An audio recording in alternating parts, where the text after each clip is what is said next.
Hello and welcome to class number 4 of the UPSC Mains Answer Writing Initiative, an initiative that I have started to help you master the art of UPSC answer writing. As you know, we have already had 3 classes in this series. Every single day we try and dissect the previous year question, see how those kind of questions can be written, give you the exact answer, and also give you a homework that you are supposed to do and submit the answers to me.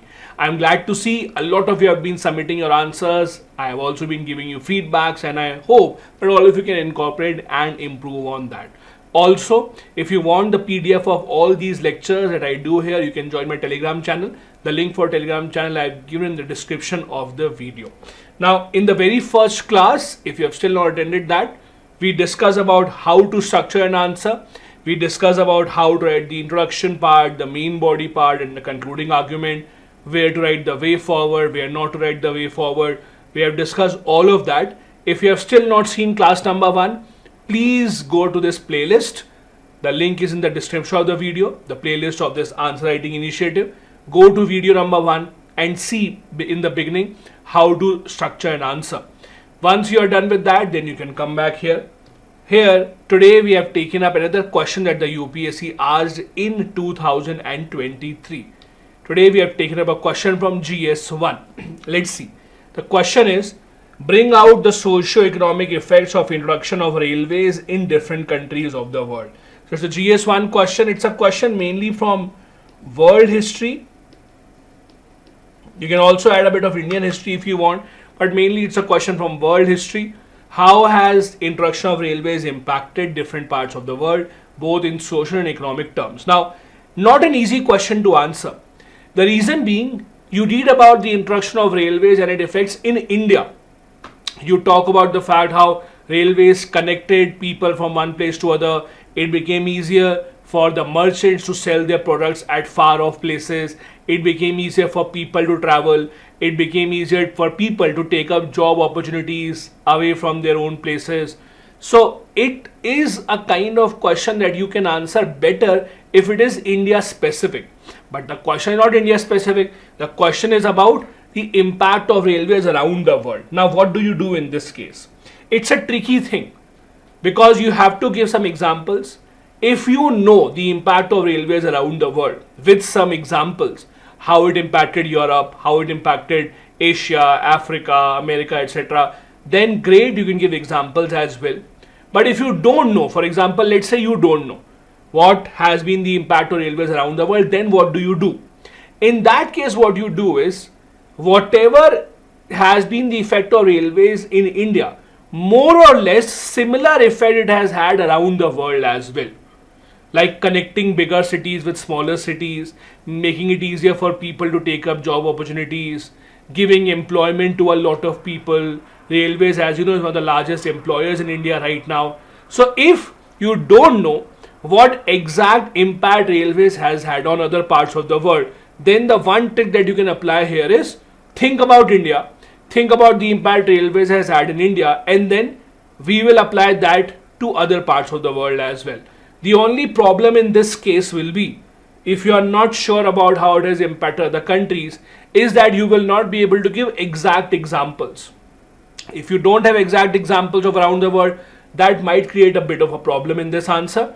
Hoping that you do, but in case you don't have that, you can write a generic statement, as I said, with regards to keeping in mind India, but you can't give examples. But in this answer, I will give you examples from all around the world so that you are now sure how to write this. Now, in the introduction part, we have discussed this multiple times. You either give a fact or a definition. There is nothing that you can define in this question. There is no technical word in this question that needs a definition. You can't give definition of railways. You can't give definition of socio-economic impact. So you have to stick to a fact. Now, this is where it gets interesting. There are multiple facts about railways that you can write about. I am giving you 2 options here. Either you can write about how railways was invented during the Industrial Revolution, or you can here write about how railways was invented in the 19th century and then expanded to other parts of the world. Mainly that were the British colonies, because Britain was a birthplace of Industrial Revolution. So they took these inventions to other parts of the world, including their colonies, mainly to extract as much resources as possible. So you can give one or two, either of the two introductions. You can mix and match also, that is entirely up to you. In the first class I told you, when you write an introduction of one line, before coming to the main body, it is important to give a connecting line. It's always important to give a connecting line. Connecting line means that builds the flow. If this is the introduction from here to here, then now you come to the main body where you will be writing about the impact of railways. So you have to give a connecting line. This can be the connecting line here. Advent of railways has revolutionized transport system and has had other socio-economic impact. Or you can give a connecting line such as this. So basically connecting line prepares the invigilator, prepares the evaluator for the main body that is now coming next. These are steps that will increase your score. Even if they increase your score by 0.5 marks in every answer, overall impact can be huge. So this is usually one of those things that you have to keep in mind to make it easier for the examiner to actually read the entire answer. Try and give a connecting line between the intro and the main body. Now in the main body for this particular question, there are three ways that you can write this. Some people would write positive and negative impact of railways. You can do that. Although I will not advise this one over here. The reason is they did not specifically ask for this. If they would have asked for how railways has impacted positively and negatively, then I would have advised you to go ahead with this.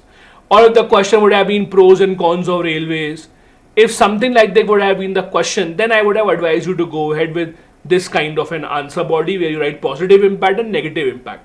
Since they have not asked this, other option that you have is write social and economic impact separately. Remember, the question is about socio-economic impact. So they want to write social impacts and economic impact as well. So the second option is write economic impact separately. Economic impact means related to trade, related to money, etc. Write that separately. Third option is don't take any tension or don't take any headache. Just write 8 or 10 points. Let the examiner understand what is negative point, what is a positive point.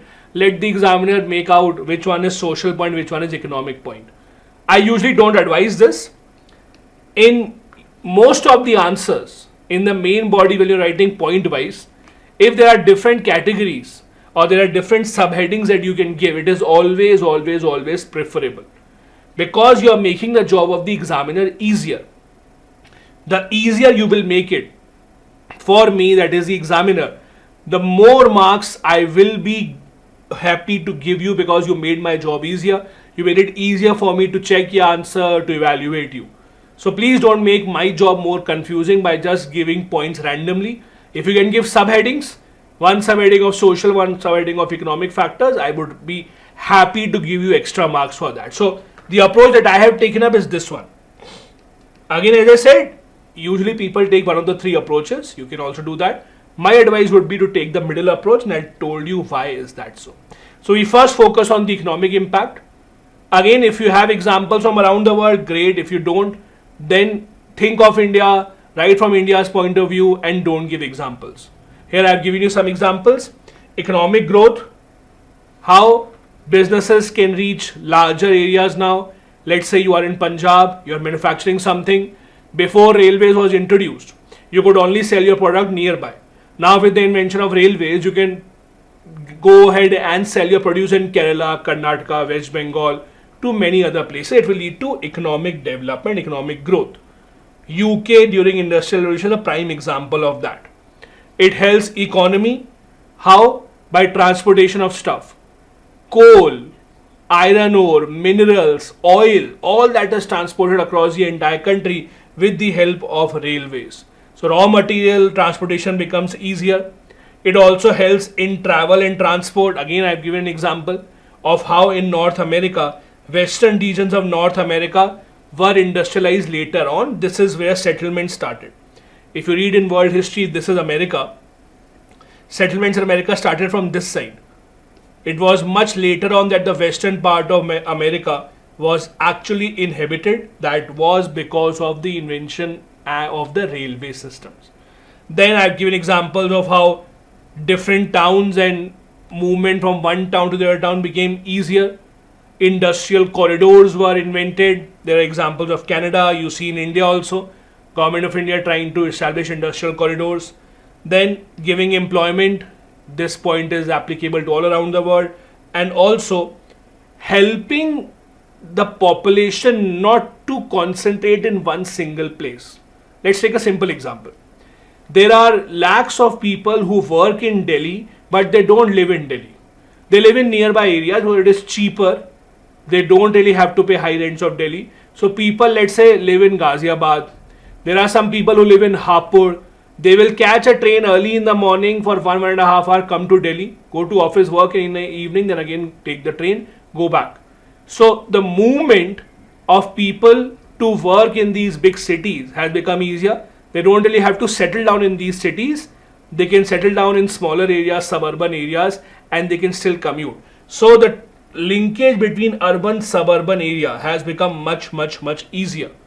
And again, you can give examples. So again, if you don't think about the examples, if you just think about the generic points, these are the same in India and around the world.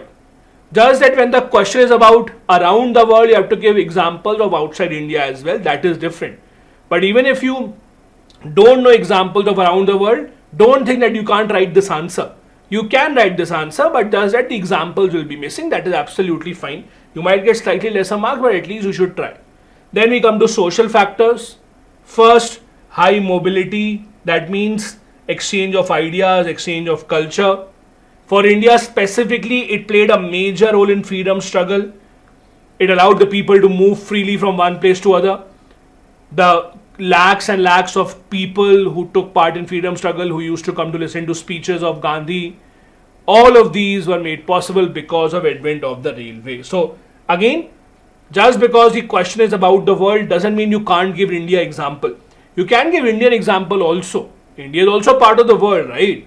So you can give Indian example also, but don't overdo that. Give diverse examples. Here I have taken Indian example also.